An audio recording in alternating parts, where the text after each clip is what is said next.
Welcome to సినీ జోష్. నేను మీ మహా. హుషారు పిట్టలతో సోషల్ మీడియా మొత్తం ట్రెండ్ అవుతున్నారు. అలాగే ఒక స్టేజ్ మీద ఒక స్టెప్ వేశారు, జింకి చక్క జింకి చక్క అంటూ కూడా మొత్తం ఎక్కడ చూసినా కూడా ఈయన కనిపిస్తున్నారు. ఆయన ఎవరో కాదు, హుషారు పిట్టలు డైరెక్టర్ అనమాట. సార్ ఆయన మనతో పాటు ఉన్నారు. ఆయన అడిగి హుషారు పిట్టలు విశేషాలు అయితే తెలుసుకుందాం. హలో సార్, నమస్తే. ఎలా ఉన్నారు? మస్తున అసలు మస్తు జోష్లో ఉన్నారు. అసలు మా సినీ జోష్ లాగా మీలో చాలా జోష్గా అనిపిస్తుంది సార్. ఇప్పుడు మా సినిమా హుషారు పిట్టలండి. నేను హుషారు లేకపోతే ఎట్లా? నేను ఒక పిట్టనే కదా, నేను కూడా ఒక పిట్టనే, కనపడిన పిట్టని. ఓకే, ఎక్కడ పిట్ట సార్? అసలు ఈ పిట్టల స్టోరీ ఎక్కడి నుంచి స్టార్ట్ అయింది? మా ఊరు నుంచి స్టార్ట్ అయినాయండి. మా ఊరు చుట్టుపక్కల ఊరు నుంచి స్టార్ట్ అయినాయి. ప్రతి ఊర్లో ఇవి మోపైతాయి. అక్కడి నుంచి ఈ హుషారు పిట్టలు వచ్చినాయండి. ఈ పక్క తెలంగాణనా సార్? లేదండి. జస్ట్ నేను అక్కడ మా భువనగిరి ప్రాంతంలో ఈ కథ రాసుకున్నా కాబట్టి ఓన్లీ డైలాగులు కొన్ని కొన్ని ఉంటాయి, కానీ కంటెంట్ ఓరల్ తెలుగు రాష్ట్రాలు, తమిళ రాష్ట్రాలు అంతా సేమ్. మీది తెలంగాణనా సార్? అయ్యో, నా తెలంగాణ. అంటే మీ మాట తీరు, మీ ఆశ తీరు చూస్తుంటే మాండలికం కూడా కంప్లీట్ గా తెలంగాణ ఉట్టి పడుతుంది అనమాట.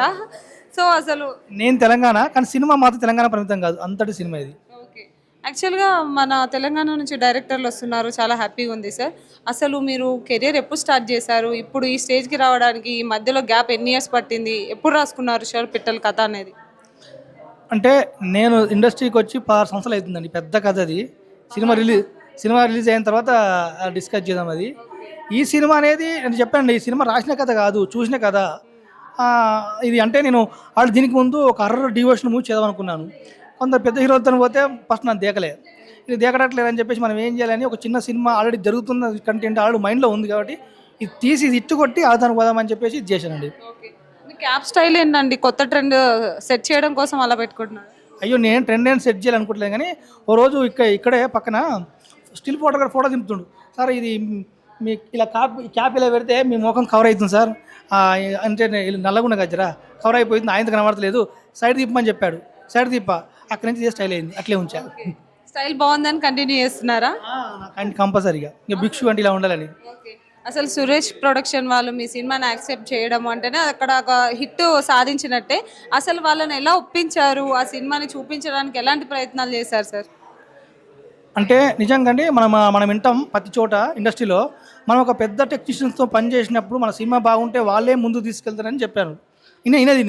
నేను ఈ సినిమా ఎడిటర్ మార్తాండ్ కే వెంకటేష్ గారు, ఈ సినిమాకు పనిచేసిన డాల్బీ అట్మాస్ ఇక్కడే దేవకృష్ణ కడియాల గారు, అంటే వాళ్ళు ఈ సినిమాని సురేష్ ప్రొడక్షన్ తీసుకురావడానికి వాళ్ళే కారణం అండి. సినిమా బాగుంది చూడండి అని.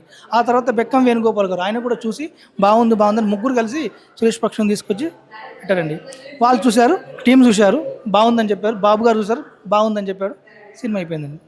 ఓకే, అసలు ఈ సినిమా ఫస్ట్ టీజర్ స్టార్ట్ అవ్వగానే రిలీజ్ అయిన తర్వాత చాలా కొంచెం నెగిటివిటీ కూడా చాలా వచ్చింది. ఏం సినిమారా, ఏంటి ఇదిరా ఇది అని. సో అలాంటివి నెగిటివిటీస్ వచ్చినప్పుడు ఎలా హ్యాండిల్ చేశారు? ఇప్పుడు ట్రైలర్ చూసిన తర్వాత కొంచెం న్యూట్రల్గా అయిపోతారు, మైండ్ సెట్ అర్థమైంది. అలాగే సినిమా మీద ఎక్స్పెక్టేషన్స్ కూడా పెరిగాయి కదా. అప్పుడు నెగిటివిటీ వచ్చినప్పుడు ఎలా మీరు దాన్ని ఓవర్కమ్ చేశారు? అండ్ సినిమాను ముందుకు తీసుకెళ్ళడానికి ఎలాంటి ప్రయత్నాలు చేశారు? అంటే సినిమా కంటెంట్ మాకు తెలుసు, టీజర్ ట్రైలర్ కట్ చేసింది మాకు తెలుసు కాబట్టి దాని మీద ఏం డిసప్పాయింట్ కాలేదండి. కాంటెంట్గా ఉన్నాం, సినిమా ఇటు కొడతాం. ఓకే, ఇప్పుడు హుషారు పిట్టలు ఇద్దరిని సెలెక్ట్ చేసుకున్నారు కదా, వాళ్ళనే సెలెక్ట్ చేసుకోవడానికి కారణం ఏంటి? లాస్ట్ వాళ్ళే దొరికారండి. ఆప్షన్ లేదు కూడా సెలెక్ట్ చేసుకున్నారా? లేదండి, అదే చెప్పానండి. ఏంటంటే ఇప్పుడే చెప్తున్నదే, మన హుషారు పిట్టలు సినిమాలో హీరోయిన్ కోసం చాలా కష్టం. ఎందుకంటే ఒక నాకు తెలుగు అమ్మాయి కావాలి, ఎందుకంటే మన ఎక్స్ప్రెషన్స్ నేను చెప్పే డైలాగ్ అమ్మాయి చెప్పగలదని. కాకపోతే తెలుగు అమ్మాయిలు కొంచెం ఇలాంటి సినిమా కొంచెం ఇబ్బంది పడితే రాలేదు. అందులో నాకు చిన్న వయసులా కావాలి, కష్టమైంది. నాకు ఎలా ఉండాలంటే పుట్ట చిట్టిన క్యారెక్టరు ఒక లవర్లాగా ఉండాలి, ఒక చెల్లెలాగా ఉండాలి, ఒక కూతురులాగా ఉండాలి.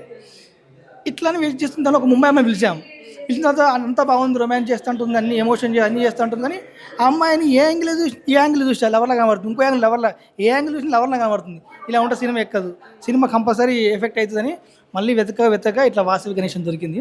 ఆమె అన్ని క్వాలిటీస్ ఉంది. రేపు సినిమా చూస్తుంటే కూడా అందరికీ అలా అనిపిస్తుంది, చెల్లె మా ఇంట్లో మా చెల్లెనేమో, మా కూతురేనేమో, యూత్ పొరగాలకు మా లవరేనేమో, అన్ని కంపల్సరీ అనిపిస్తుంది. ఎస్పెషల్లీ ఈ మూవీతో చరణ్ అర్జున్ గారు నాకు ఖచ్చితంగా హిట్ పడుతుంది, ఈ సినిమా తర్వాత చరణ్ అర్జున్ అని పక్కాగా ఫిక్స్ అవుతారని ఒక స్టాంప్ వేయడం జరిగింది కదా. సో చరణ్ అర్జున్ గారిని ఎలా ఒప్పించారు? అండ్ మ్యూజిక్ అంతా ఎలా ఉండబోతుంది సినిమాలో? చాలా బాగుంటుందండి, ఎందుకంటే ఆల్రెడీ ఆయన పాటలు బాగా హిట్ అయినాయి. మంచి పాటలు ఉన్నాయి. అందులో ఆయనకి ఇలాంటి కంటెంట్ కొంచెం romance and emotion common, romance లాంటి కంటెంట్ రావడం ఆయన ఆర్ఆర్ చాలా హెల్ప్ అవుతుంది ఆయనకు, మాకు వెళ్ళిపోయింది ఆయనకు కూడా. ఎందుకంటే ఆయన ఓన్లీ ఎమోషనే కాదు అన్నీ చేయగలడు, దీంతో కంపల్సరీ ప్రూఫ్ అవుతుందండి ఆయన చెప్పినట్టు. ఎందుకంటే ఆయన డైరెక్ట్ సినిమా చూసిండండి, కథ చిన్నలే, డైరెక్ట్ సినిమా చూసి ఈ సినిమా పెద్ద హిట్ అవుతుంది, ఈ సినిమా చేస్తే మనకు ప్లస్ అవుతుంది, వాళ్ళకు ప్లస్ అవుతుందని ఆయన చేసిండండి. Thank you sir, all the very best. Thank you.